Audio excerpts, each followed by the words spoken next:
complicada la virtualidad, como los primeros tiempos allá, en las primeras semanas de abril. No sé qué pasó, si el ID estaba cambiado, si yo no lo tenía. Bueno, y ahora cambié ya de dispositivo, así que creo que acá vamos a estar bien, cualquier cosa me avisan. Bueno, lo que les comentaba es que la idea de la clase de hoy es una clase de repaso sobre conceptos jurídicos fundamentales básicos, que es lo que desarrolló Andrea la semana pasada, y sobre el cual vamos a tener el trabajo evaluativo el jueves, que quisimos cambiar la modalidad para hacerlo un poco más ameno, conocernos un poco, y empezar a aflojar tensiones para el coloquio final. Así que, si quieren, avanzamos a partir de las dudas que puedan llegar a tener, que me parece que es lo mejor o que puede haber quedado, y si no, arranco y ustedes me interrumpen, lo que prefieran. ¿Pudieron? Entiendo que ya pudieron leer toda la unidad, pudieron trabajarla, pudieron ver lo que tenemos subido al campus.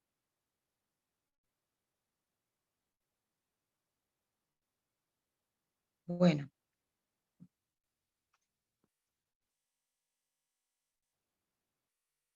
veo que no tienen dudas.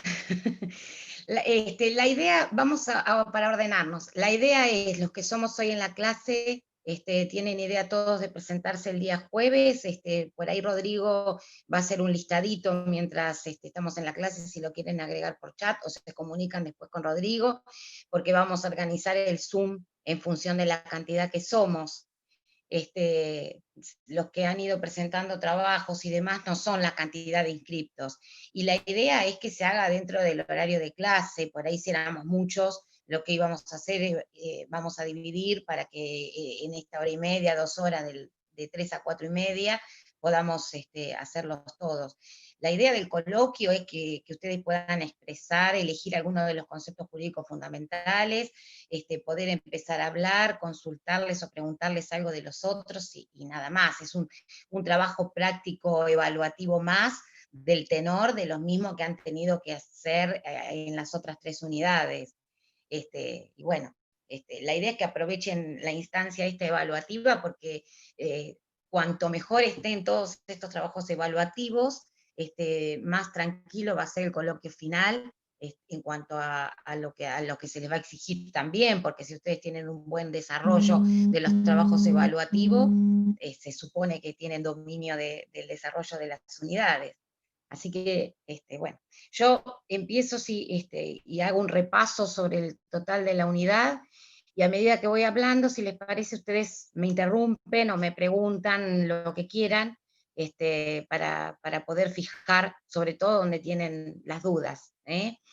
Esta es una unidad que de alguna manera termina de complementar la de norma y la de sistema. Ustedes fíjense que lo que desarrollamos en conceptos jurídicos fundamentales no son ni más ni menos que los términos que empezamos a utilizar en forma mucho más constante cuando hablamos de normas y cuando hablamos de sistemas jurídicos. Y no nos aparecen acá términos o vocablos raros, sino que lo que hacemos es profundizar el análisis y el estudio de esos términos, precisamente para saber de qué estamos hablando. Es una unidad que podía haber estado al principio antes de normas o puede estar al final. Por una cuestión de un mejor desarrollo y demás, el programa lo plantea de esta forma. Bueno, acá tenemos la lectura obligatoria de Introducción al Análisis de Derecho de Carlos Nino, que es muy clara con relación a todo el desarrollo de todos los conceptos jurídicos fundamentales básicos. Si bien por ahí en algún punto puede resultarle un poco largas, es clara la lectura, no tienen demasiados inconvenientes, pero sí vale la pena que ajustemos y precisemos algunos términos del concepto, qué es lo que por ahí se requiere para poder entender y poder hablar cuando hablamos del resto de las unidades. Es importante primero que ustedes adviertan una diferencia que Nino hace acerca del desarrollo de los conceptos jurídicos fundamentales que Kelsen nos relata en la teoría pura del derecho. Nino dice que Kelsen dice que hay un concepto fundamental básico a partir del cual se pueden desarrollar el resto de los conceptos jurídicos, que él lo llama el concepto primitivo de sanción.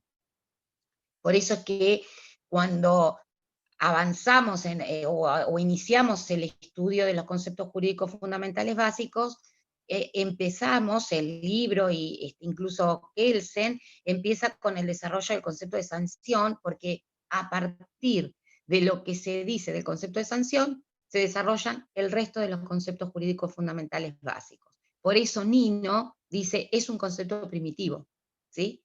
Es un concepto primitivo. ¿Por qué? Porque definimos, establecemos qué entendemos por sanción, qué elementos son los que la definen, qué elementos son los que la caracterizan, y a partir de ahí empezamos con un juego de todos esos elementos para poder definir el resto de los conceptos jurídicos fundamentales básicos. Hay algo que a mí me parece que es importante que acá tengamos en claro, que es la estructura lógica que aparece en el desarrollo de norma y que luego la necesitamos para explicar los conceptos jurídicos básicos. Recuerdan ustedes que Kelsen nos hablaba de normas primarias y normas secundarias.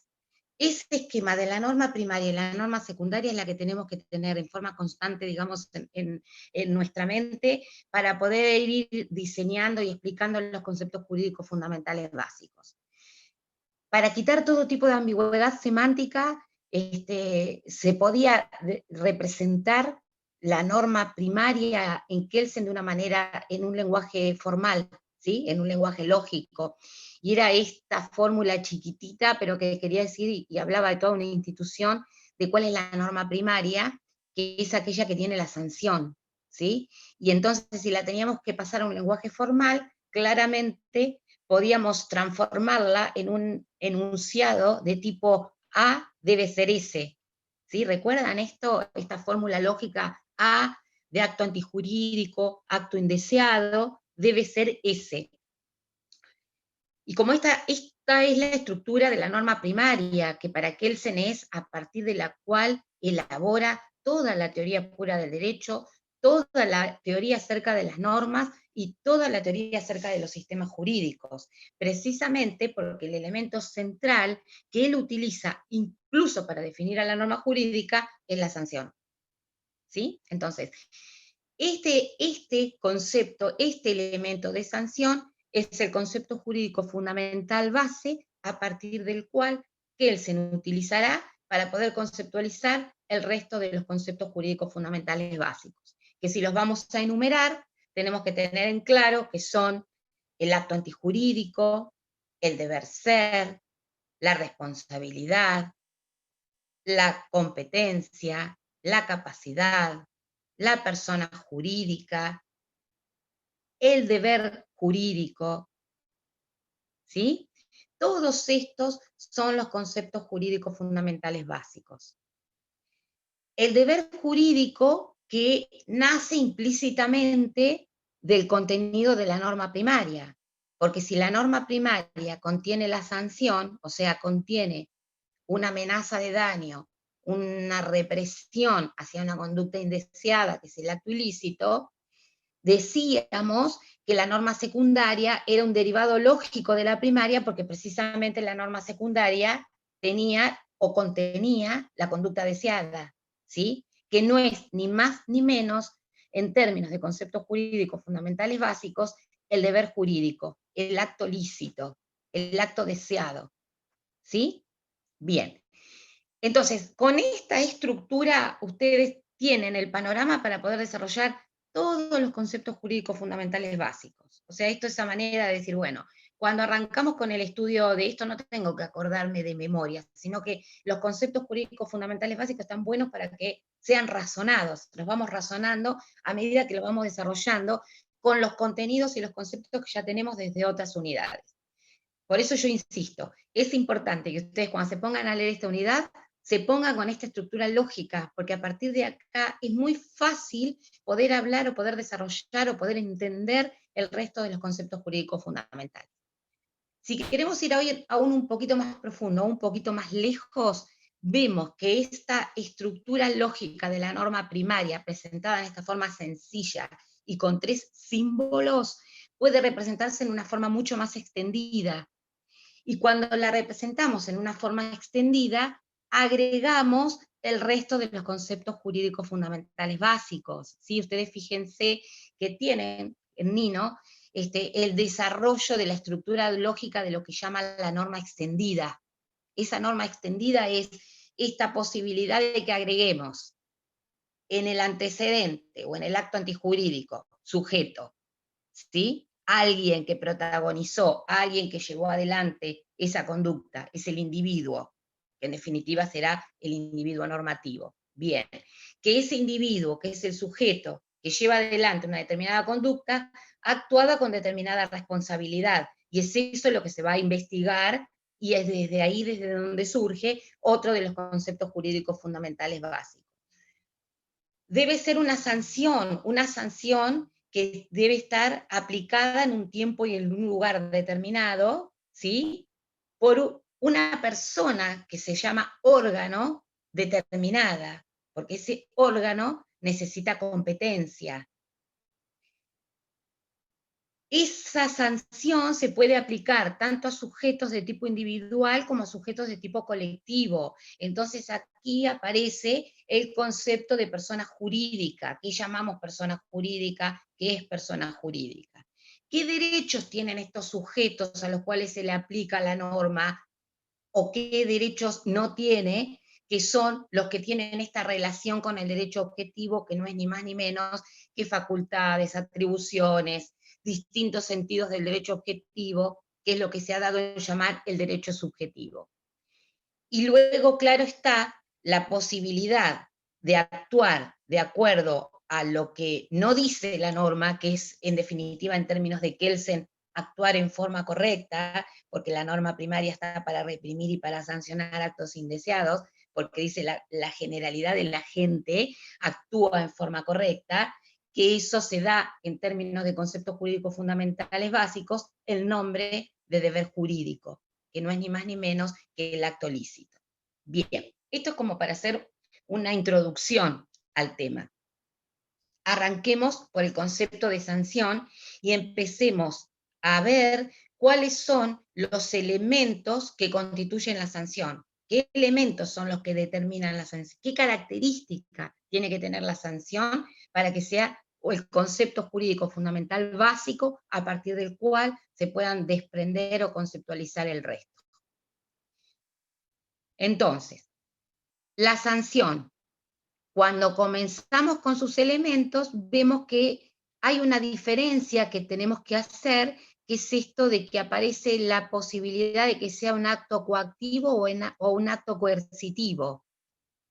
¿Alguien puede contarme o puede decirme qué entiende por esto? ¿Qué diferencias hay entre acto coactivo y acto coercitivo? ¿Qué pueden haber entendido, subrayado, rescatado de la bibliografía?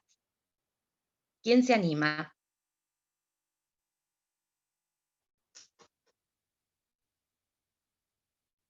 Nadie se anima, alguien, pueden desmutearse y decir al menos lo que les parece o lo que entendieron de lo que leyeron.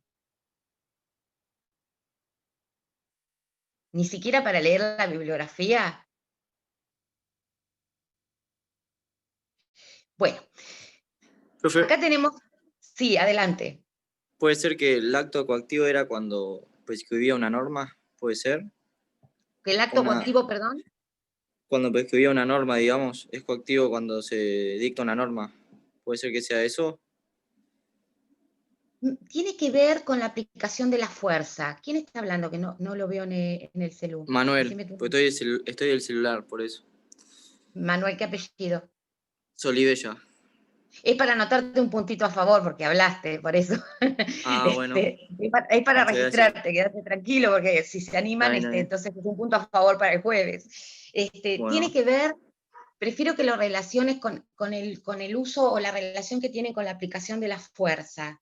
¿Qué te parece que la diferencia entre el acto coactivo y el acto coercitivo, dónde está? De acuerdo a esto que eh, vos estás diciendo. y el de la persona quien la dicta, digamos, ¿puede ser? Ujú. O sea, el sujeto que dicta la norma hacia un súbdito, por ejemplo.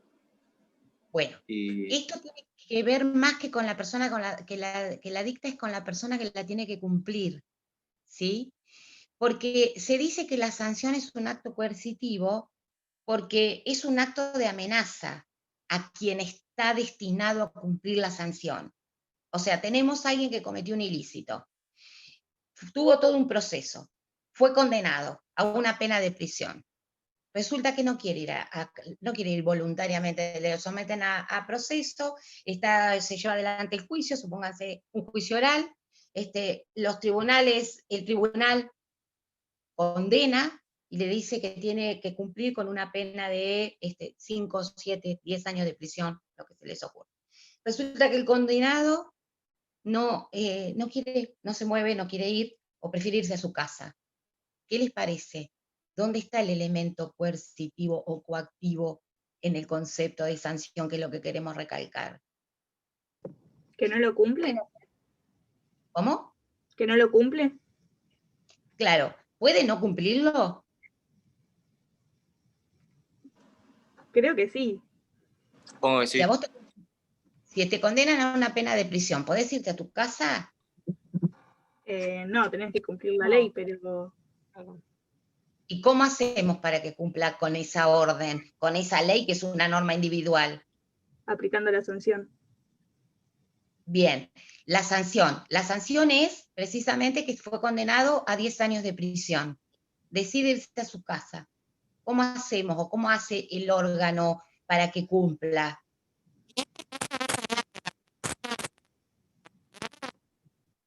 Perdón, se te corta, Vanina, se te corta. A ver, decime.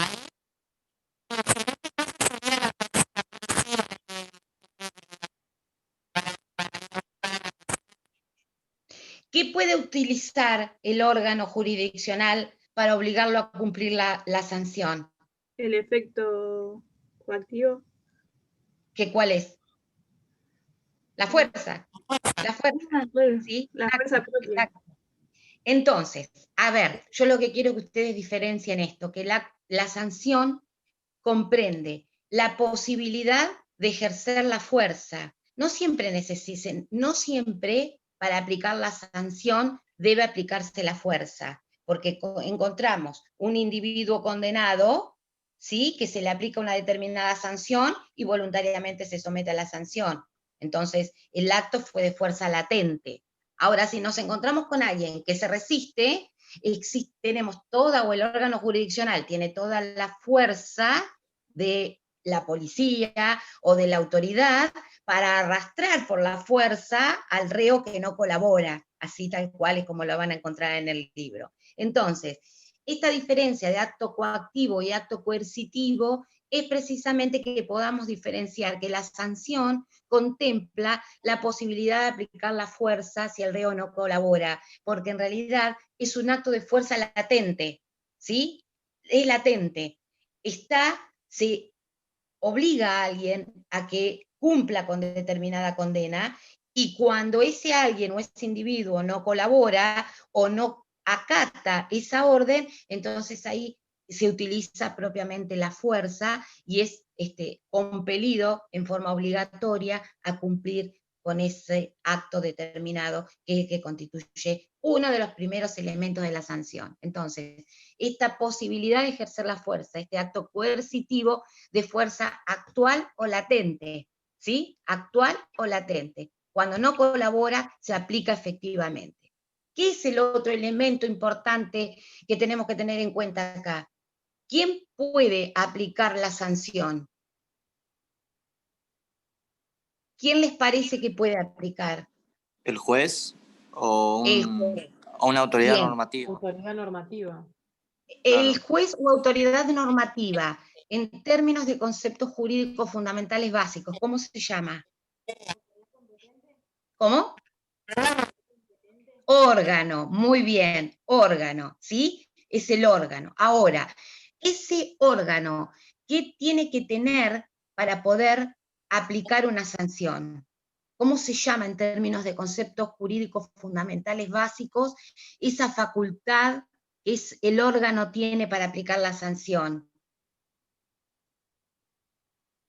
Miren, si ustedes están asistiendo o son partícipes de un juicio de tipo penal, y resulta ser que también existe en la sala donde ustedes están presenciando ese juicio un juez de tipo civil. Y resulta ser que el juez civil interviene y condena a una pena de prisión de 10 años. ¿Es válido esto? ¿Se puede hacer? ¿Qué les parece? No, no se puede hacer. ¿Por qué no se puede? ¿Por qué este juez civil no puede intervenir o irrumpir en un proceso penal y dictar él una orden de determinados años de prisión? ¿Qué le falta? Competencia, ¿sí? Competencia. El órgano que aplica la sanción necesariamente tiene que ser competente. La competencia se da en razón del grado o en razón de la materia. Entonces, en razón de la materia significa que si se está resolviendo y se está aplicando una sanción por un acto o por un hecho de tipo penal, tiene que intervenir un juez, un órgano jurisdiccional con competencia en el ámbito del derecho penal. No puede intervenir un juez con competencia y jurisdicción en el ámbito del derecho civil, ni en el ámbito del derecho administrativo, ni en el ámbito del derecho laboral, etcétera, etcétera, etcétera. ¿Sí? Entonces, el segundo elemento que estamos analizando de la sanción es que ese acto de fuerza actual o latente debe venir de un órgano con competencia para poder hacerlo. No cualquier ciudadano, no cualquier individuo, no cualquier órgano jurisdiccional, ¿sí? Órgano con competencia para poder aplicarla la sanción. Esto es en razón de la materia, también es en razón del turno, en razón de la jurisdicción, ¿sí? Pueden ser jueces provinciales, pueden ser jueces nacionales, de acuerdo a cada uno que debe intervenir en la materia que le corresponda. Entonces, sí. Puede ser que entonces, o sea, para esto no se tenía que dar la imputabilidad también cuando vos hablás de capacidad y competencia. La imputabilidad apunta al sujeto normativo. Sí. ¿Sí? Ahí analizamos la capacidad de ese individuo que fue sometido a proceso. Lo que estamos analizando ahora es el elemento del órgano jurisdiccional, de la autoridad que interviene en el concepto de sanción. Bien. ¿Sí? Cuando hablamos de imputabilidad, cuando hablamos de capacidad, hablamos siempre del sujeto normativo, el individuo que comete el hecho. Ahora, cuando esa capacidad, cuando esa facultad se traslada al análisis del órgano que aplica la sanción, ya no se llama capacidad, se llama competencia. Es lo que arrancamos diciendo, ¿sí? Es competencia. Algunos por ahí ustedes van a leer que dicen la competencia es una parte de la capacidad o es una forma de capacidad. Sí, pero en términos de conceptos jurídicos fundamentales, esa facultad, esa atribución que tiene el órgano jurisdiccional para aplicar una sanción, se llama competencia. ¿Sí? Así es el término preciso, conceptual, como estamos, digamos, ajustando los conceptos jurídicos fundamentales, por eso hablamos de competencia. Entonces, que por supuesto esto se aplica en un tiempo y en un lugar determinado, y que consiste, ¿en qué consiste la sanción? ¿Qué les parece?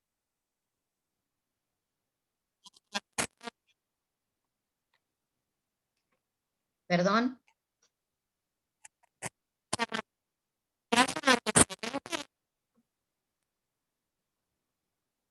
Ay, qué pena, yo no te escucho, yo no sé si algún compañero la puede escuchar que me lo pueda traducir. ¿No? Si no, mandame un mensaje y yo se lo digo. Marina, ¿me escuchás? ¿Podrás tener algunos auriculares por ahí? O si estás con auriculares, desconectarlos. Capaz que se puede escuchar un poco mejor porque hay una interferencia que es media complicada. No. Se escucha, pero con toda la interferencia, entonces no logra ser claro.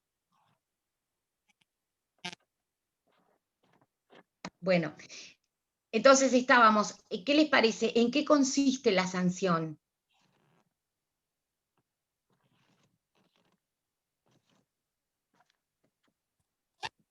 ¿Sería aplicar la fuerza?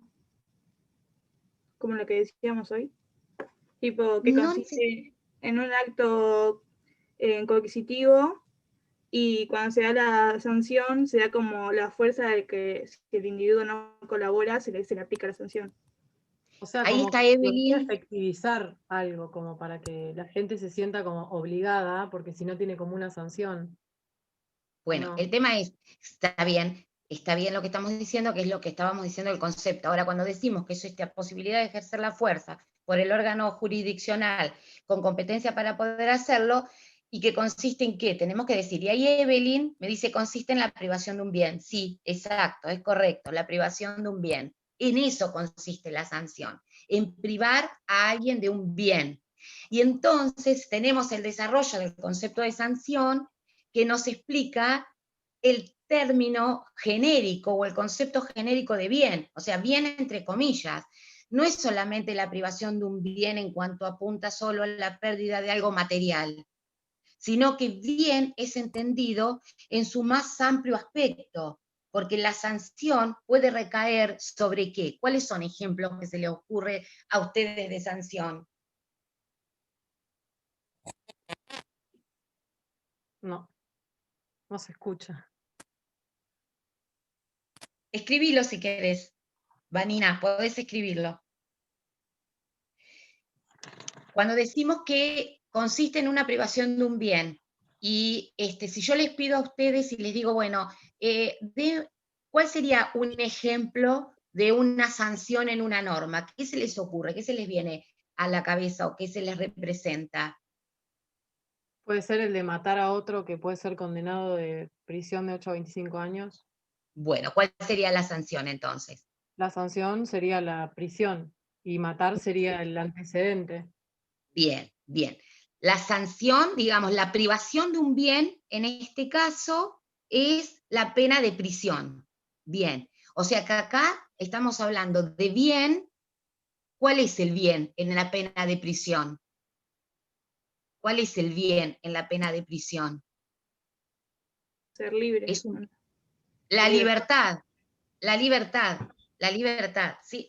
Esto quiero que se entienda, ¿sí? Cuando hablamos de las sanciones, hablamos de la privación de un bien, y no lo repetimos de memoria, digamos, sin saber lo que estamos diciendo. En realidad estamos entendiendo que cuando la sanción quiere castigar a alguien porque ha hecho un acto indeseado, un acto ilícito, lo que quiere de alguna manera es privarlo de algo que para él le es importante y que es importante para la generalidad de la gente. O sea, el bien entendido por lo que la sociedad entendemos que es bien. La libertad es un bien preciado, y esta libertad entonces es precisamente la que se pierde cuando uno es condenado a una pena privativa de la libertad. Ahora, si ustedes o alguien es condenado a pagar una multa, por ejemplo, ¿de qué estamos hablando? ¿Cuál sería la privación del bien? Dinero, ¿sí? Dinero.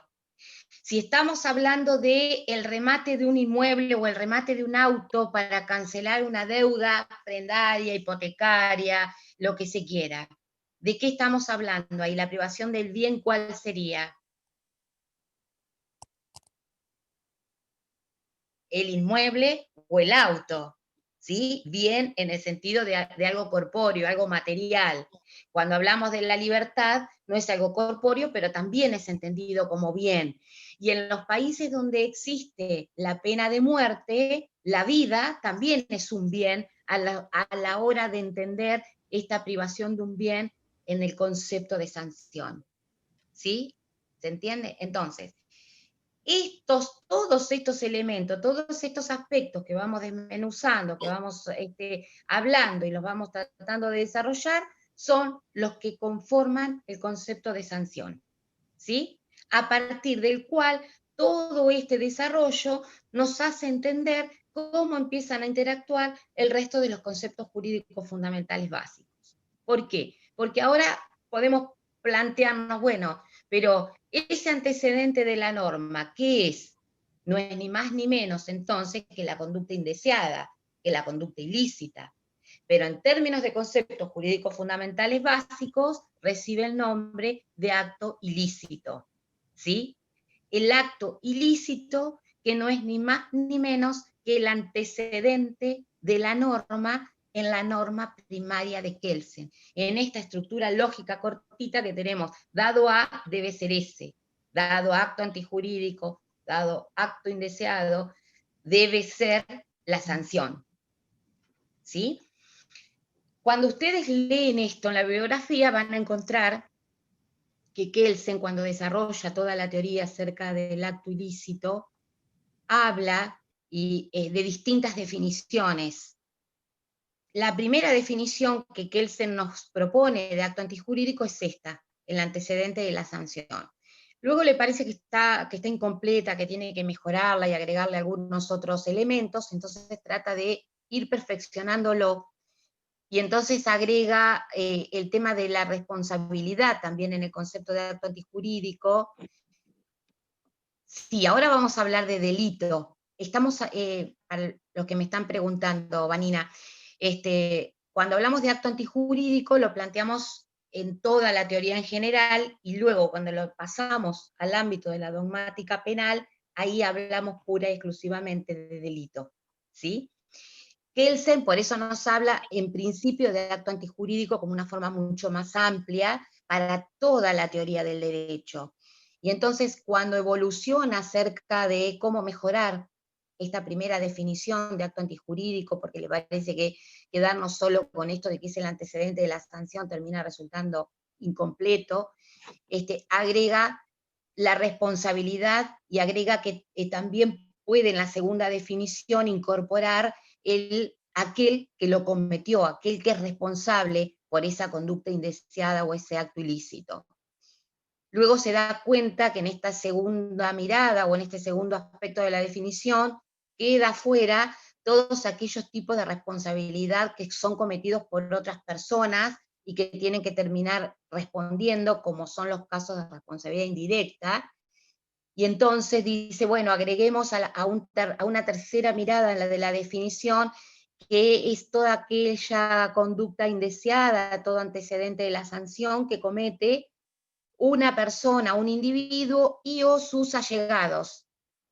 Bueno, el término allegados padecía y padece de todas las ambigüedades semánticas y ha traído discusiones y errores de interpretación, luego también en la doctrina y en la jurisprudencia, por lo cual Kelsen vuelve a la primera definición de acto antijurídico, se queda con la primera definición y dice, nos quedamos con esto de que el acto antijurídico es el antecedente de la sanción. Por eso que volvemos a la estructura de la norma primaria en estos términos lógicos, que la planteamos al principio, porque apenas con este esquema podemos definir y podemos conceptualizar el acto antijurídico como el antecedente de la sanción. O sea, es la conducta que necesariamente debe darse en forma previa para que luego se aplique esta amenaza de daño, este acto coercitivo de fuerza actual o latente por un órgano y que consiste en la privación de un bien, bla, bla, todo lo que estuvimos diciendo acerca de sanción, ¿sí? Y de esta estructura pequeña, de esta estructura lógica que decimos dado A debe ser S, dado el acto antijurídico debe ser la sanción, podemos advertir la existencia de otro concepto jurídico fundamental básico que está planteado solo como un nexo causal, solo como un nexo que une el antecedente y el consecuente, un nexo lógico que Kelsen lo llama deber ser, ¿sí? Esta cosa que estamos diciendo, que dado A debe ser ese debe ser es otro concepto jurídico fundamental básico y no es ni más ni menos que ese nexo lógico que une el antecedente con el consecuente. Ese nexo lógico que une el acto antijurídico con la sanción. Ojo, esto lo repito, porque nosotros venimos desarrollando el concepto de deber ser en Kelsen cuando hablamos de normas jurídicas y cuando hablamos de dos mundos, del deber ser y el mundo del ser, el mundo de la imputación, el mundo de las descripciones, el mundo de las normas, el mundo de las ciencias descriptivas. Nada de todo eso tiene que ver con esto que estamos desarrollando hoy, que es concepto jurídico fundamental básico, ¿sí? El deber ser, en términos de conceptos jurídicos fundamentales básicos, es nada más que el nexo lógico que une el acto antijurídico con la sanción, el antecedente con la consecuente, en esta norma representada por símbolos, por símbolos. ¿Me siguen con esto? ¿Sí? Cuando uno pregunta, o si preguntamos qué es esto del deber ser en términos de conceptos jurídicos fundamentales básicos, no es nada más ni nada menos que este nexo lógico. No sirve acá todas las explicaciones, todo lo que hemos hablado, todo lo que hemos dicho acerca del mundo del deber ser y el mundo del ser. ¿Sí? No mezclamos porque lo estábamos y está planteado únicamente como un nexo lógico que une el antecedente con el consecuente. Bien, tenemos entonces que a partir del concepto de sanción pudimos definir o podemos conceptualizar acto antijurídico, pudimos conceptualizar el deber ser, y ahora, como ustedes imaginarán, podemos a partir de esto seguir con otro de los conceptos jurídicos fundamentales básicos, que no es ni más ni menos que el deber jurídico, que el deber jurídico. Que el deber jurídico es el acto lícito, es la conducta deseada, y que ya no nos aparece en estos tres símbolos que teníamos al principio, sino que nos aparece como una derivación lógica de la norma primaria. Porque el deber ser está incluido en la norma secundaria. El deber ser es la norma secundaria. ¿Sí? El deber ser no es ni más, perdón, el deber jurídico no es ni más ni menos que el opuesto al acto antijurídico. El opuesto y no el contrario. ¿Se entiende esto? ¿Sí? Entonces, si nosotros tenemos una norma primaria en Kelsen que establece al que matare le corresponden de 8 a 25 años de prisión, de acuerdo a lo que estamos diciendo, ¿qué les parece que dirá el deber jurídico en la norma secundaria? ¿Quién se anima? ¿No matar? Se debe no matar. Se debe no matar. ¿Cuál sería el contrario de matar? No matar. ¿Es el de blanco? ¿Cuál es el contrario de blanco?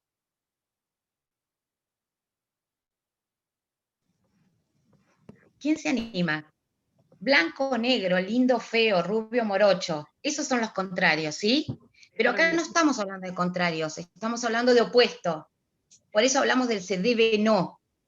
Por eso a veces cuando hacemos los prácticos, los ejercicios, cuando quizá, ya no me acuerdo qué trabajamos en el práctico de norma, pero seguramente que esto lo trabajamos, porque insistimos con el contenido del deber jurídico, con el contenido de la norma secundaria, porque no es lo contrario, es el opuesto, ¿sí? Este de se debe no es un capricho formal, se debe no matar, se debe no defraudar, se debe no robar, se debe no hurtar. Esa es la conducta deseada.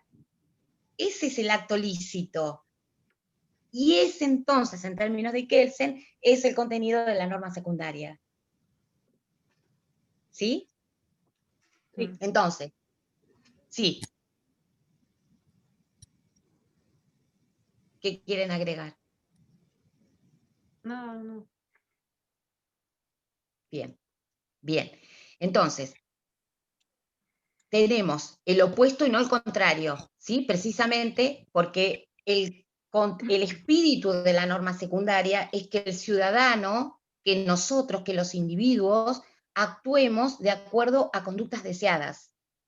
Por eso es que hablábamos de esto de que para Kelsen el orden normativo está conformado por normas de técnicas de motivación social indirecta, ¿sí? Indirectamente nos motivan a que nos comportemos porque existe siempre en forma latente a esa amenaza de daño, esa amenaza de recibir un castigo, de privarnos de un bien que no es ni más ni menos que la sanción. Bien.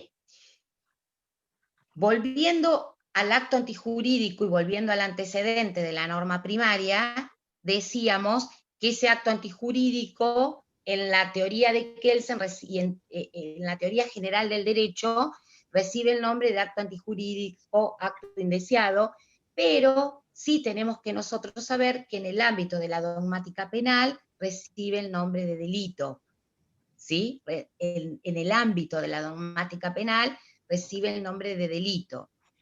Y ese delito tiene determinadas características que le son propias, que hacen que configuren una transgresión al orden normativo. ¿Se acuerdan cuáles son esas características que tiene el delito? Que son 3. ¿Qué tipo de acción? ¿Culpable o es una? Una, muy bien. Antijurídica y creo Ajá. que típica. Típica, ¿por qué les parece? ¿Qué quiere decir cuando habla de tipicidad? Es una característica importante dentro del ámbito de la dogmática penal.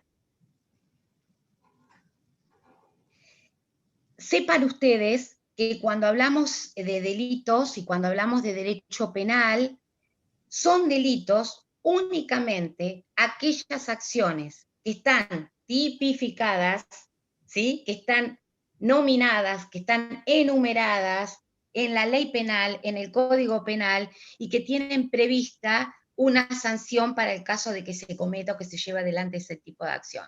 Entonces, ¿por qué hablamos de que es típica la acción típica? Porque responde a un tipo penal, ¿sí? Esto igual ustedes lo van a ver y lo van a desarrollar en derecho penal, pero sí tienen que saber esto que son las cuestiones elementales, porque la tipicidad precisamente significa que responden a un tipo. El tipo es el tipo penal que está dentro de la norma penal y prevé una sanción para ese tipo, para esa conducta, para esa forma. Antijurídica y culpable. Sí.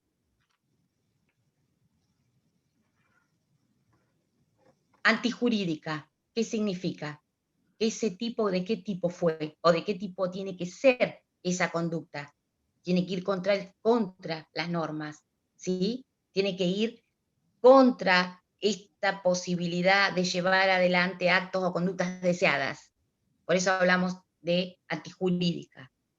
Y aparece luego el elemento de la culpabilidad.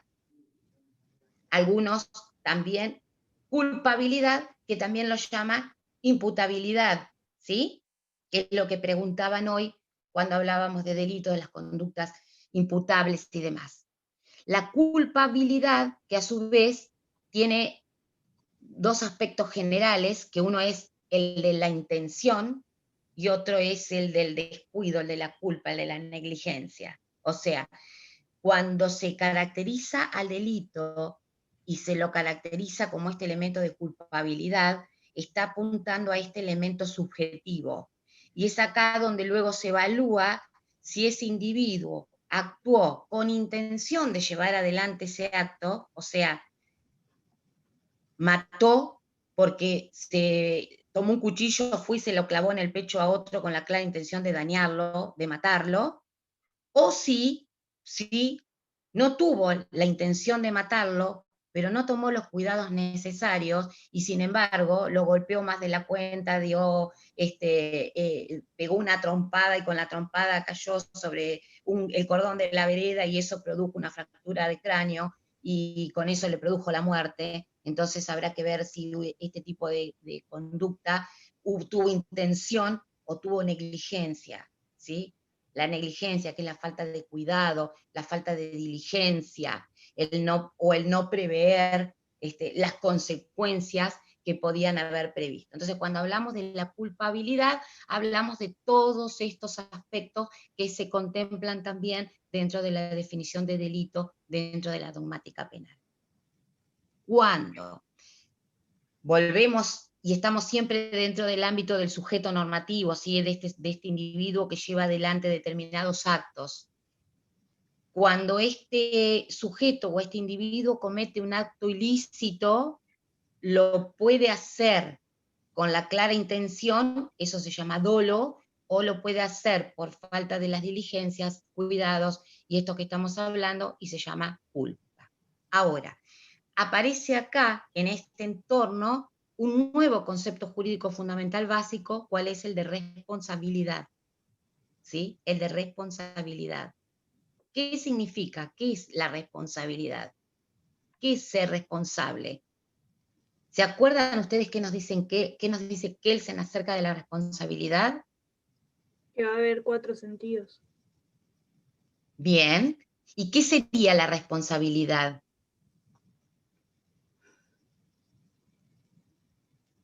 ¿Te acordás cuáles son los 4 sentidos? Decime tu nombre. Guadalupe. Bien. ¿Y apellido? Giovacchini. Bien. Creo que uno era la Creo que- capacidad y estado mental. No. No. La responsabilidad no. A ver, tiene un poco que ver con lo que estábamos hablando, por eso yo lo llevé ahora para el tema de la responsabilidad. El tema de la responsabilidad tiene que ver sobre quién recae la sanción, ¿sí? A quién se le aplica la sanción.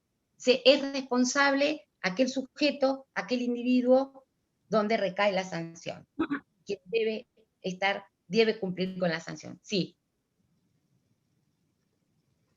No, iba a decir eso yo, pero ya está. Estaba por decir No, eso. no, seguí porque hay más para decir acá. A ver, No, yo te hago una pregunta y vos Yo ves iba si a lo decir podés era la contestar. clase de responsabilidad según Kelsen, que era directa, indirecta y objetiva y subjetiva. Correcto, bien. ¿Qué más podés decir de eso? ¿Qué entendiste? Bueno, la directa entendí que era como la persona que se la estaba sancionando, era la que había realizado ese acto. A la indirecta, que se la dividía en individual y colectiva. Bueno, individual básicamente es que lo hace una persona o un grupo, y colectiva era como una empresa, por ejemplo, como que ponele, se sanciona a alguien que no fue realmente el que realizó la conducta, por eso, bueno, el ejemplo ese de la empresa puede ser como que una persona hizo algo mal. Objetiva era como que, no, subjetiva eran las cuales se puede tener un nexo intencional entre la voluntad de la conducta de un sujeto y la sanción, que habían dado el ejemplo de derecho penal en una clase. Y objetiva, no sé si la entendí bien, pero también la entendí medio parecida, como que es en la que también se sanciona a la persona, pero no son las que realizan la acción. No sé si esa la había entendido bien porque me había quedado la duda. Bien, bien. Y vamos a ir a los ejemplos para que esto no quede dudas, porque es fácil, es muy importante, y ustedes, las próximas materias que van a seguramente cursar, te va a tener que ver con los civiles, y esto lo van a ver en ese aspecto, y van a ver todo el tema de la responsabilidad, sobre todo en Civil 2. Entonces, es importante que acá podamos advertir que la responsabilidad puede ser directa o indirecta. Y esto y lo pueden ustedes identificar con la responsabilidad subjetiva y con la responsabilidad objetiva. A ver, cuando hablamos de responsabilidad directa, estamos hablando de responsabilidad subjetiva. Y cuando hablamos de responsabilidad indirecta, estamos hablando de responsabilidad objetiva. ¿Qué queremos decir con esto? Y nos corremos un poquito de esto, del plano teórico y de la definición, para poder entender lo que estamos hablando. Fíjense ustedes que todos los ejemplos que nosotros venimos diciendo y citando desde el primer día de clase, cuando hablamos de responsabilidad, cuando queremos hablar de sanción, decimos, al que matare le corresponde una pena de prisión de 8 a 25 años, ¿sí? ¿Se entiende? Juan Pérez mató, Juan Pérez condenado 8 a 25 años. Juan Pérez mató. No hay dudas de que este individuo es el que llevó adelante la conducta indeseada, y entonces sobre él recae la sanción, sobre él recae la responsabilidad.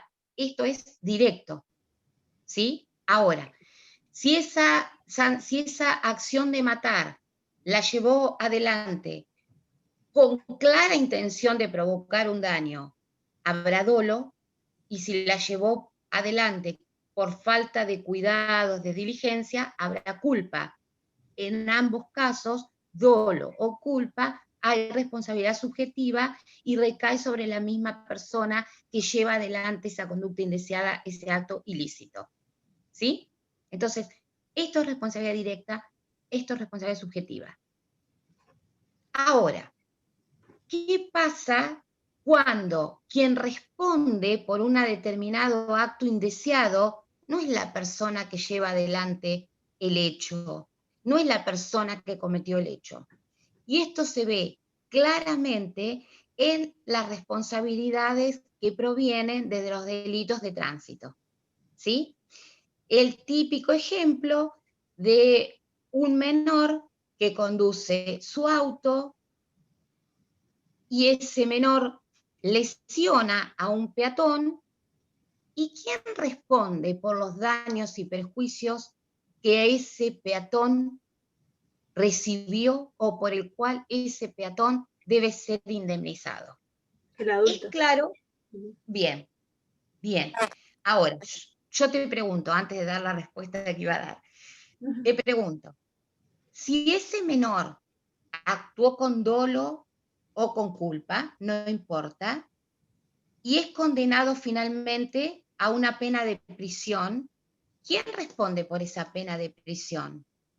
¿El adulto o el menor? O sea que yo, padre de un hijo menor de edad que se lleva puesto un peatón, termino presa yo y mi hijo cómodo en su casa mirando televisión. ¿Qué les parece? No. Sí, pero no. No. Pero ¿quién ¿Por cumpliría qué? en ese caso la sanción? O sea, de otra forma tendría que cumplir la sanción el nene, porque, tipo, al siendo Sí. menor de edad, ¿cómo hace? O sea, no entiendo. Podés Pero tener siendo menor de 16 edad no lo puede años o llevar menor de preso. edad. Vendría ¿Cómo, como de perdón? los padres hacerlo. Tendrían que los padres cumplir esa sanción, porque el nene es menor. Claro, ¿La pena de prisión? claro. Al No. menos que. Pero ¿por O qué? sea, O sea, la no hay prisión cárcel no, para sino eso. una multa. A ver.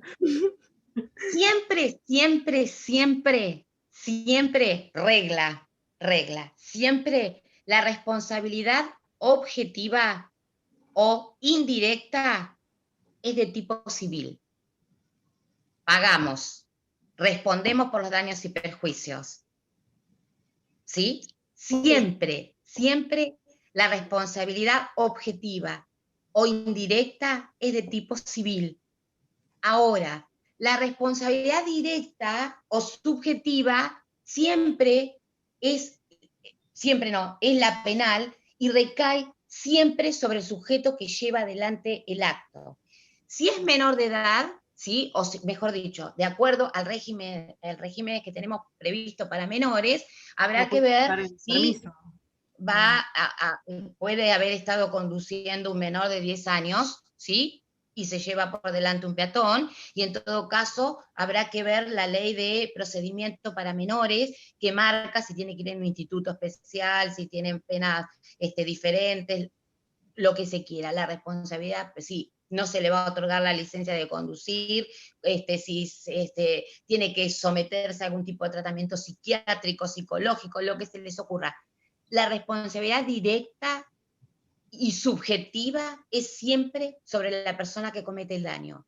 Pero la responsabilidad por los daños y perjuicios de los hechos que comete ese menor, supónganse que ese menor, ¿sí? O conduciendo su auto, lesiona gravemente a un peatón, le fractura una pierna, ¿sí? Hay que someterlo a una operación, luego a rehabilitación. ¿Quiénes responden por esa indemnización por daños y perjuicios? Los papás. ¿Quiénes tienen? Los padres. ¿Quiénes tienen la responsabilidad objetiva? Ahora bien, después ustedes me dirán, bueno, están las compañías de seguros. Sí, claro, por supuesto. Si tenemos un seguro contratado para el auto que cubría, responderán. Pero digamos, La responsabilidad objetiva, la responsabilidad indirecta, nunca es de tipo penal, ¿sí?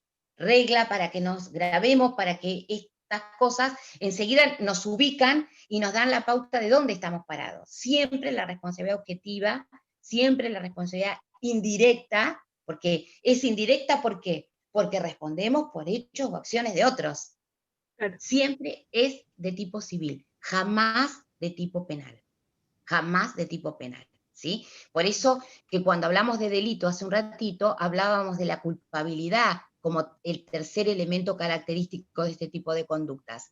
La culpabilidad, que es la existencia de este elemento de tipo subjetivo. Dolo, culpa, como quieran. No existe culpabilidad en la responsabilidad objetiva, en la responsabilidad indirecta, ¿sí? No existe culpabilidad, porque precisamente se responden por los hechos de otros. Entonces siempre es de tipo civil. Esto es algo que, fíjense ustedes, son las reglas de todos los días, ¿sí? Con las cuales nos encontramos en la calle todos los días. De la misma manera sucede con los empleados en una empresa, ¿sí? Con el empleador. ¿Qué tipo de responsabilidad tiene el empleador con relación a su empleado? Y responsabilidad objetiva siempre cuando esté en funciones de su trabajo o de sus tareas laborales, ¿sí? Ahora, la responsabilidad subjetiva va a ser de su empleado. ¿Qué pasa si su empleado lleva por delante con un auto de la empresa a un motociclista, a un ciclista, a un peatón, a otro vehículo? Y bueno, responderá a la empresa, a la compañía de seguros en cuanto a lo que tenga que ver con lo pecuniario, en lo cuanto tenga que ver con la indemnización por daños y perjuicios. Ahora, si hubo negligencia o hubo dolo, que es la culpa directa, la culpa subjetiva, responde el conductor de ese vehículo, ¿sí? No estamos hablando de menores, estamos hablando de personas dependientes de una empresa, dependen de la empresa, son empleados, y a partir de ahí hay responsabilidad también de tipo indirecto, ¿sí? Entonces, Kelsen nos propone esto precisamente, esta responsabilidad de tipo indirecta y esta responsabilidad de tipo directa, que se superponen con la responsabilidad subjetiva y con la responsabilidad objetiva. Bien. ¿Quieren preguntar algo más? ¿Quieren hacer algún comentario? No. Hablando de que hablábamos hace un ratito y surgió también de cuando hablábamos de que uno de ustedes empezó con el tema de las personas individuales y personas colectivas. Acá también tenemos que plantearnos, y aparece como concepto jurídico fundamental básico, la persona jurídica, ¿sí? La persona jurídica. Que nosotros, como lo que hacemos en forma constante con todos los conceptos jurídicos fundamentales básicos, nos vamos a remitir a la teoría de Kelsen. O sea, ustedes van a ver que en Nino tienen desarrollado las distintas teorías que ha habido y que han discutido a lo largo de la historia y siguen discutiendo sobre el origen de las personas jurídicas. La persona jurídica es un concepto jurídico fundamental básico también, ¿sí? Cuando hablamos de las empresas estas que responden por sus empleados, estamos hablando de una persona jurídica. Ahora, van a ver que ha habido evolución en cuanto a cómo se ha tratado la responsabilidad de las personas jurídicas.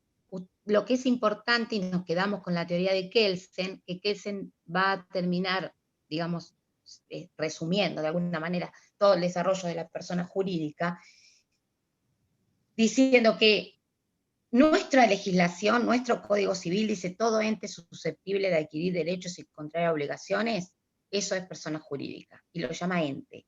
Entonces, esto es lo que de alguna manera hace un poco de ruido y trae las ambigüedades semánticas y problemas de interpretación que ya todos conocemos, que nos viene pasando desde que empezamos a leer la primera materia. Entonces, estas cuestiones hace que la doctrina se ha debatido acerca de que algunas consideraban que las personas jurídicas no tenían por qué tener responsabilidad, otros que decían que sí. Después se acude a una teoría de la ficción que luego es de alguna manera traída a la normativa nuestra en nuestro anterior Código Civil de la 17711 y que después se modifica. Finalmente nosotros, para que de alguna manera esto nos quede con un panorama un poco más claro, nos vamos a mantener en la teoría de Kelsen. Kelsen nos habla de que acá tenemos que hacer una distinción de lo que es persona a lo que es hombre. Y entonces dice, a los efectos jurídicos, nosotros nos quedamos con el término persona. Y la persona incluye a la persona individual y a la persona colectiva. Sobre la persona recaen todas las normas que de alguna manera conforman el ordenamiento jurídico. El hombre es la entidad físico-biológica que está y actúa en sociedad como una entidad de un ser pensante.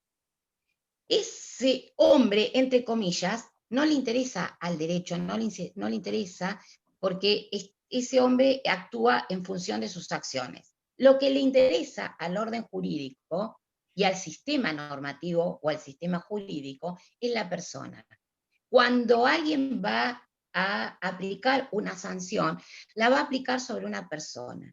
No importa que eso se trate de una persona individual o de una persona colectiva. En todo caso, dice Kelsen, si es una única persona, será una persona individual. Si es un grupo de personas que conforman una asociación, que conforman una fundación, que conforman una sociedad anónima, que conforman una SRL, será en todo caso un grupo de personas y es sobre ellos sobre los que recae el orden normativo. Por eso Kelsen dice que en definitiva la persona jurídica no es ni más ni menos que un centro de imputación de normas. ¿Sí? Habla de centro de imputación de normas porque de esta manera saca todos los problemas de ambigüedades semánticas que hay sobre ente, sobre hombre, sobre individuo, y aplica a persona. Persona, desde lo individual o persona desde lo colectivo, no importa. Y ahí es donde se aplican las normas, ahí es donde se aplica el sistema jurídico, y en función de ello es el despliegue y la responsabilidad que cada uno, en la medida de su actuación o en la medida del desarrollo de su acto, es como en definitiva responderá de acuerdo a lo que el sistema prevé. Entonces, persona jurídica para Kelsen lo toma como centro de imputación de normas. Y ese centro de imputación de normas que aplica a las personas, aplica tanto a la persona individual como a la persona colectiva. Porque cuando va a sacar o cuando quiere referirse al hombre o al individuo como sujeto, lo va a llamar como una entidad físico-biológica que no tiene que ver con la relación con el sistema o con el orden jurídico. ¿Sí? Es una salida, digamos, alegre o una alternativa distinta para quitar todo este tema de las ambigüedades y las discusiones acerca de cómo responde la persona jurídica ante determinados hechos, ¿sí? No importa que sean individuales, que sean colectivas, que sean un grupo de personas, cada uno va a responder en la medida de la responsabilidad, en la medida de la participación de cada acto. Y otro de los conceptos que por ahí nos han ido quedando, que no hemos hecho demasiada referencia, es el de capacidad, ¿sí? Que siempre va asociado a la competencia, y nos centramos un poco en la competencia porque quedamos en esto de las funciones del órgano jurisdiccional, pero la capacidad directamente caracteriza al sujeto, al individuo, al sujeto de derecho. ¿Quién es capaz? ¿Cuándo somos capaces?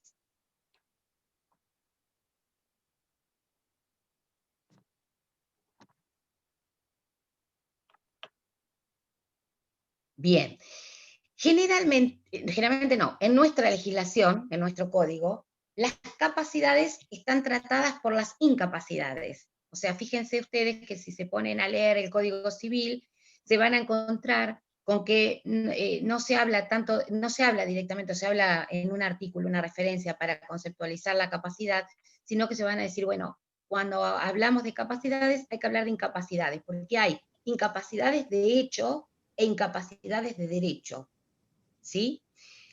Hay incapacidades de hecho cuando faltan los medios físicos para que ese sujeto, para que ese individuo pueda adquirir derechos o contraer obligaciones.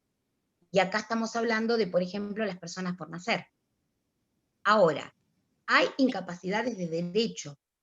las incapacidades de derecho son las incapacidades que están detalladas en la ley, que están detalladas en el Código Civil, que son siempre relativas y que significa que hay determinadas obligaciones o determinados actos que no se pueden ejercer o no se pueden llevar a cabo por determinados sujetos. Entonces, esas limitaciones que impone la ley para que podamos llevar adelante determinadas acciones son incapacidades de derecho y que son relativas, ¿sí? Y esto, por ejemplo, marca determinados contratos que no pueden celebrar los tutores con sus pupilos, ¿sí? Los sacerdotes o clérigos de las instituciones religiosas. Entonces, son restricciones a ciertos derechos por incapacidades de derecho que existen dentro de la normativa. Ahora, como hay incapacidades de hecho, hay incapacidades de derecho. Las de hecho son de tipo absoluta o son de tipo relativa. Las personas por nacer son de tipo absoluta, no pueden celebrar contratos hasta que se produzca el nacimiento. En cambio, también puede haber incapacidades de hecho relativo y que tiene que ver con aquellas facultades que están limitadas, ¿sí?, para determinados actos o para determinadas cuestiones. Entonces, cuando lo que no se tiene es la capacidad física, motora, intelectual de poner el cuerpo, digamos, a disposición de ese contrato, de esa norma, de ese acto jurídico, hablamos de incapacidad de hecho. Cuando es la ley la que marca las limitaciones, hablamos de incapacidad de derecho. Y lo que sí debemos saber es que esas incapacidades de derecho son siempre parciales, son limitadas, no son absolutas. No somos incapaces de derecho para todos los actos de la vida, ¿sí? Las personas que están recluidas o están en prisión están con una incapacidad de derecho relativa. Hay ciertos contratos, ciertos actos que no pueden hacer, pero hay otro montón de actos y contratos que sí pueden celebrar aún estando privados de la libertad, ¿sí? Bien, ¿qué más? ¿Qué quieren preguntar? Que por ahí me estoy olvidando o que tengan alguna duda o que quieran saber algo. Todos los que están acá se van a presentar el jueves, ¿sí? Yo sí, sí. Bien, Sí, bien, profe. bien. Vos, Rodrigo, podés tomar una listita más Sí, alguno de... directamente ahí lo puse en el grupo, que armamos un listado con todo lo que quieran rendir y ya lo paso, no hay problema. Bien, porque digamos, sería lo óptimo que se puedan anotar y si por ahí lo podemos tener para hoy a última hora, para organizar tranquilos con la facultad el tema del Zoom y ver si vamos a hacer 20 es una cosa, si vamos a hacer 50 u 80 es otra, y entonces por ahí vemos a ver cómo lo resolvemos para que tampoco tengamos todo el día. La idea es ver en la medida de lo posible entre las 3 y las 4:30. Sí, yo le mando también al secretario académico si podemos ver la disponibilidad del Zoom, si usamos el mismo link, si armamos uno aparte, y también lo comunico con ustedes y con los chicos, aparte del listado, y ya quedamos todo organizado. Bien, porque ahí me están preguntando, no importa, Candela, que en todo caso, nada, si nosotros te llamamos, a ver, todavía está un poco impreciso porque no sabemos la cantidad que van a ser, ni tenemos el listado de los que se van a presentar. Pero Candela me está diciendo que ella sale a las 3 y que se podrá conectar 3:30. No importa, mientras que sea dentro del horario de clase, y no importa si nosotros dimos el ingreso a la sala y de repente ustedes no estaban, se los vuelve a llamar dentro del horario, ¿sí? O sea que en eso no, vamos a tratar de respetar el horario de clase, y si somos muchos, seguramente veamos y dividimos, y a lo mejor se puede prolongar un poquito más. Por lo que a mí me parece, tampoco van a ser, no sé si van a ser los 50 que por ahí vienen presentando trabajos o no. Hasta el momento había muy poquititos. Hoy en clase, ¿cuántos somos? 20, no sé si llegamos, ¿no? Ahí 17. 17. 17, por eso. Así que en principio, si somos nosotros que estamos en clase y alguno más que por ahí no ha podido venir, pero que piensa rendir, yo creo que en la hora y media estamos bien, porque la realidad es que esto sea una charla un poco más ameno, de la misma manera que lo estamos haciendo ahora, y que a ustedes les sirva para poder fijar los conceptos. Pero sí tengan en cuenta que todos estos trabajos, o sea, nosotros evaluamos, primero que se hayan entregado en tiempo y forma, ¿sí? Y yo por ahí, te lo he dicho a Rodrigo y el resto de las profesoras también, no importa que lo manden más tarde, pero la verdad que uno se fija que lo ha entregado en tiempo y forma, porque para eso está, para que se respeten los plazos, y eso, en definitiva, para el coloquio traiga ciertos beneficios. El hecho de que los trabajos estén bien hechos y de que ustedes también participen y que puedan estar en el oral, también trae ciertos beneficios, porque la idea es, si ustedes estos temas están más o menos entendidos, significa que el coloquio va a ser mucho más simple, o que por ahí directamente vemos de qué manera lo estructuramos. Entonces, la idea es de que se presenten, y la idea es de que les puedan rendir de la misma manera en la que han respondido a todos los otros trabajos anteriores, virtuales. Así que, si quieren preguntar, aprovechen todavía para preguntar algo. Es una unidad que me parece que es linda para que se dé en forma oral, y que ustedes puedan mostrar, digamos, el dominio de que se entiende esto. Lo que nosotros queremos ver es que esto, en definitiva, se entienda. Profe, yo tengo Sí. una consulta. ¿Se escucha bien? Sí, se escucha bien. Vos habías dicho que Nino más que nada se basa en las opiniones de Kelsen. Para el oral, hay que también tener en cuenta la opinión de otras personas que están acá, como Garrófalo, Hart, o solo lo que dice Kelsen. Para el oral del jueves, Claro. para el oral del jueves con el capítulo de Nino es suficiente. Además, para esta unidad de conceptos jurídicos fundamentales básicos, con el capítulo de Nino es suficiente. Pero solo lo que dice Kelsen, a eso voy. Es que el Porque capítulo hablan de Nino... y otros. Sí, pero fíjate vos que en lo que respecta a conceptos jurídicos fundamentales básicos, puede haber alguna distinción en cuanto a determinado criterio, pero no existe un concepto jurídico que esté conceptualizado de una manera distinta. Listo. O sea, más allá de que se cite por ahí en algún punto la opinión de Hart, de ninguna manera esto implica que tengan una forma distinta de ver el concepto jurídico fundamental básico. Con esto que estamos hablando, con esto que estamos desarrollando en clase, con esto, que ustedes puedan tener en claro estos elementos, yo creo que no tienen ninguna dificultad para demostrar de que realmente se entiende de lo que estamos hablando. La idea es que entendamos esto que podamos sacar estas dudas, por ejemplo, cuando hablábamos recién de responsabilidad objetiva, y que podamos correr esto y decir, yo tengo en claro que estamos hablando de responsabilidad objetiva, porque estamos hablando de responsabilidad indirecta para la civil y que no tiene que ver con la penal, que tengo en claro que el acto antijurídico es esto del antecedente y tiene que ver con la sanción, esta característica.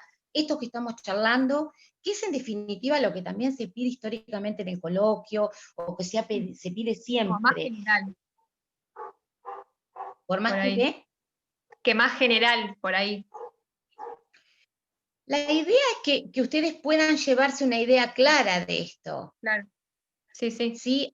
A mí particularmente, y al resto de las docentes lo mismo, no nos interesa que ustedes relaten, digamos, de forma memoriosa las discusiones sin que por ahí se entienda de lo que estamos hablando, porque fíjense que esto se hace, me da la sensación, ¿no? Por lo menos me parece que hasta es más apasionante para ustedes si esto se traslada al plano real y sabemos de qué estamos hablando.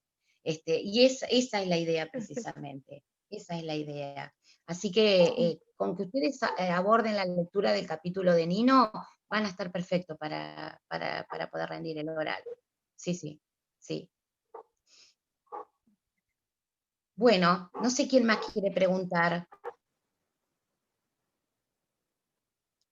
Una pregunta, profe, no sé si ya se habló.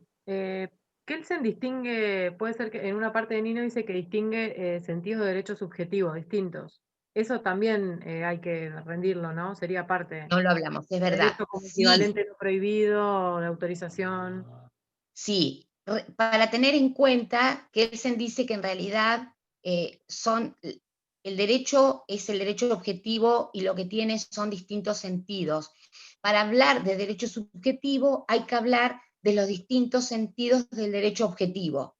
Y entonces cuando habla de los distintos sentidos se abre este abanico de posibilidades y empieza a hablar de los correlatos. ¿Sí? Hay derecho subjetivo siempre que haya un correlato con un derecho objetivo. Entonces dice, como correlato de obligación activa, como correlato de obligación pasiva, o no prohibido o autorizado, como correlato de derecho político, como correlato de acción procesal.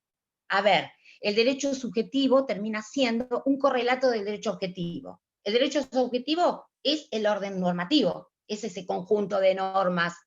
Ahora, ese conjunto de normas, que es el derecho objetivo, da lugar a facultades o atribuciones para los sujetos destinatarios, para los individuos, y esos son los correlatos. Esas son las facultades, correlato de derecho político, y puedo postularme, o puedo ser postulante, o puedo elegir a mis gobernantes. Puedo poner en marcha el aparato jurisdiccional y hacer reclamos y acudir a la justicia para reclamar daños y perjuicios, para reclamar una indemnización de tipo laboral, para reclamar o para peticionar o que me reconozcan un derecho de pensión, y esto es poner en marcha la acción procesal. Entonces hay un correlato entre el derecho objetivo y el derecho subjetivo, ¿sí? Cada uno de los correlatos que Kelsen nos anuncia tiene su correlato, tiene su origen en una norma que pertenece al sistema jurídico. Eso es el aspecto en el cual Kelsen nos presenta y ve el derecho subjetivo, con esas características. Bueno, gracias. Bien. Bueno, entonces, yo le pido a se anoten con Rodrigo, si Rodrigo me pasa esta tarde, cuando pueda, si la tengas, la listita, así vemos cuántos somos, y después ya les vamos anunciando por el campus la manera, y por el WhatsApp, que seguramente ustedes se comunican, la manera en que nos vamos a organizar para el jueves, 15 horas, y en la manera que puedan ser puntuales, sean puntuales, así terminamos y cubrimos en la hora de clase. Y el que tenga alguna dificultad en este horario, que tenga que conectarse 3:30, como me decía recién, 4 de la tarde, no hay problema, hasta las 4:30 es horario seguro, y si queda un poquito más, yo particularmente no tengo problemas, así que tranquilos. Confirmemos la plataforma, el ID y demás, en función a lo que nos ordene y nos habilite la facultad entonces. Cualquier duda que todavía les surja, tienen el campus para las preguntas, así que aprovechenlas, y nos consultan antes del jueves. Y también si tienen ganas de prepararse, aunque sea 2 minutitos o 1 minutito, algo para empezar a hablar ustedes, es lo mejor, porque rompen el hielo, se sienten cómodos, y me parece que es mejor que nosotros le digamos, bueno, ¿por dónde querés empezar? O querés empezar por acá, y ustedes pueden al menos tener los primeros renglones para poder arrancar a hablar. Genial. Bueno, listo, entonces. Gracias. Mucha Buenísimo, suerte, nos vemos el jueves, Muchas gracias. y nos estamos viendo. Saludos. Chao. Que les vaya bien. Saludos. Chau. Chao.